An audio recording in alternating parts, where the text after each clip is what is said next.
Hey there. One of the questions we hear all the time is, what does it really cost to build an outdoor kitchen? If you've been wondering the same thing, you're not alone. Here at BBQGuys, we've designed and built thousands of outdoor kitchens, and we've seen just about everything when it comes to prices. Today, I'm going to break down exactly what affects the cost, what you need to consider before you start, and how to plan your budget the right way so you're not hit with any surprises later. There are a few areas that I would like to focus on today that impact the cost of your outdoor kitchen the most: design and layout, appliances, materials and finish, utilities, and installation. First, let's talk about design and layout. This can have a big overall impact on cost. How big would you like your island to be? Will it be a straight island, L-shaped island, or a galley-style kitchen? Once you've determined the size and shape of your island, now it's time to figure out the layout.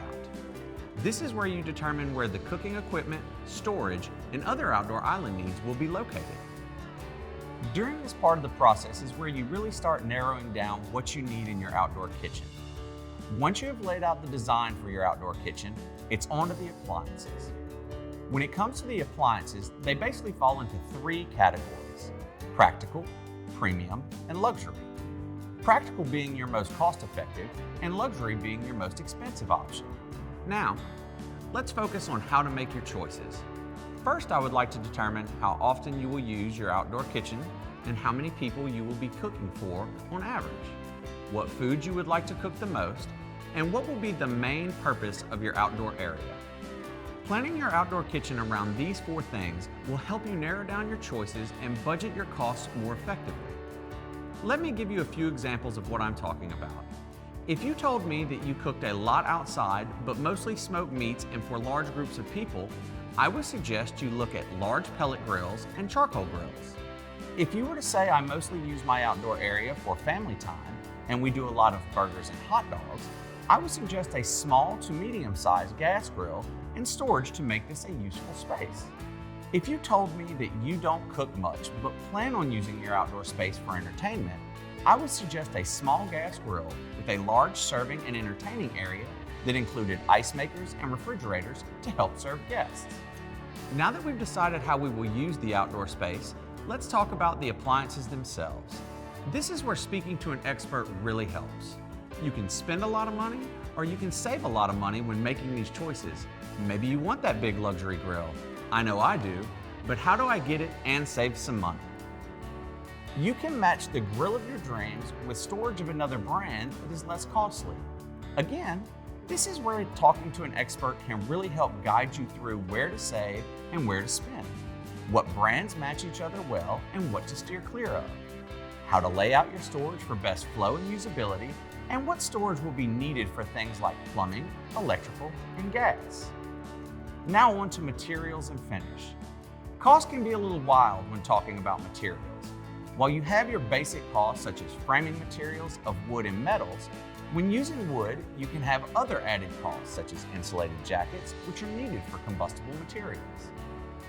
You also have the island itself and the materials. Whether that be brick, stucco, tile, or other materials, it's usually determined by the finish on the home itself. While this is not always the case, it is common for the home and the outdoor kitchen to share common materials or color palettes. There will be some differences in cost of building the cabinet out of different materials, but what most people find is the big difference maker is the countertop.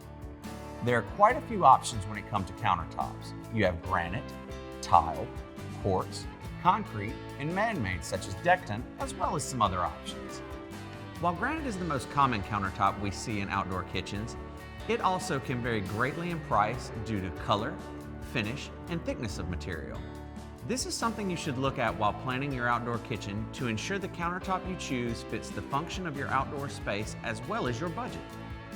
Utilities will also play a large part in what you do with your outdoor area. While some choices are easier than others, like liquid propane or natural gas, if you already have natural gas run to that area, it makes sense to use natural gas. But if you don't have natural gas run to that area, it can be quite costly depending on the distance you have to go to use natural gas. That is when propane becomes the easy answer with the use of 20-pound propane tanks that you can store in the cabinet itself. For water and drainage, it can be the same. If it's already available in the area or this is a completely new build, then the choice can be simple. But if you are working with an existing space that does not have plumbing run to it, it can be very costly to run this to the area. Electrical needs are another concern when it comes to your outdoor space. Will your grill or other cooking equipment require power? Do you plan on having refrigerators or ice makers? Will you need a vent hood or have a TV on the wall? How many electrical outlets do you want available for other uses? This is where talking to an expert helps. And if you can, talk to someone else who has built an outdoor kitchen of their own. See what they would have done differently or where they feel they could have saved money with the same results. The more you know, the easier this process will be. And finally, location and installation.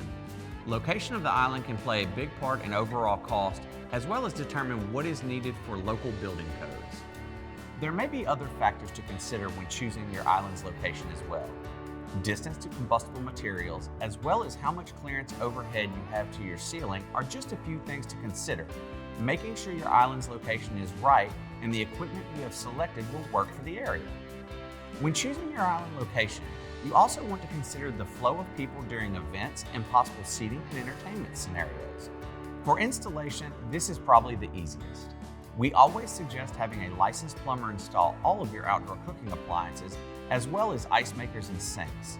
Not only does this give you peace of mind if it was done properly, but you want to maintain safety when working with gas appliances. Now for that burning question. What does an outdoor kitchen build actually cost?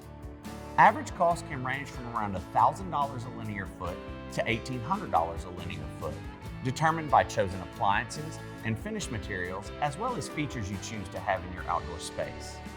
While no cost is set in stone until the project is finished, this can give you a baseline cost to go from.